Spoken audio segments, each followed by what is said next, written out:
வணக்கம் உறவுகளே, நான் உங்கள் பங்கேற்கிறேன். தற்பொழுது இலங்கையில் OL பெறுபவர்கள் வெளியாகியுள்ளன. தற்பொழுது மாணவர்களுக்கு இருக்கும் கேள்வி, இந்த ஸ்ட்ரீமுக்கு போவது. OL எக்ஸாம் முடிந்து கொஞ்ச நாளில் அவர்கள் சில பாடங்களுக்கு போயிருப்பார்கள், அதாவது சில ஸ்ட்ரீம் பாடங்களுக்கு படிக்க சென்றிருப்பார்கள்.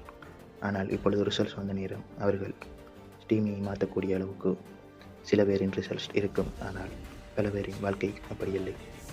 அவர்கள் எடுத்த ஸ்ட்ரீமில் போகிற அளவுக்கு ரிசல்ட்ஸ் வந்திருக்கும். ஆனால் எனது மாணவர்களே, இந்த வீடியோ உங்களுக்காக. OLல் 9A 8A அல்லது சிறந்த பருவத்தை எடுத்து நீங்கள் ALக்கு செல்ல இருக்கிறீர்களா? அப்படியானால் இந்த வீடியோ உங்களுக்காகவே.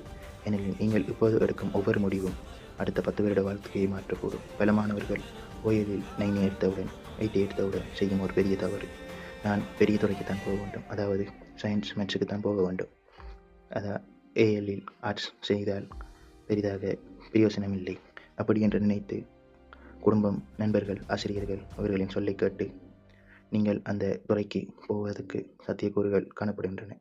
ஆனால் அது யோசித்துக் கொள்ளுங்கள், அது உங்கள் கனவா அல்லது மற்றவர்களின் எதிர்பார்ப்பா? நினைவில் வைத்துக் கொள்ளுங்கள், AL ஸ்ட்ரீம் என்பது உங்கள் OL ரிசர்ச் அடிப்படையில் தேர்வு செய்யப்பட வேண்டியதல்ல. அது உங்கள் ஆர்வம், திறமை, எதிர்கால லட்சியம்.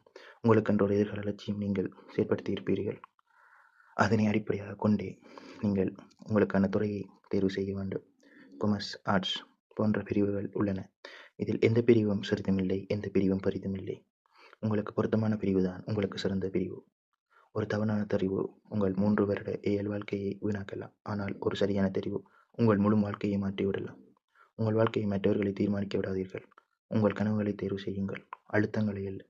OLல் 9A என்பது முக்கியமல்ல, சரியான திசைதான் முக்கியம். Follow your passion, not the pressure. It's பங்கேற்கன்.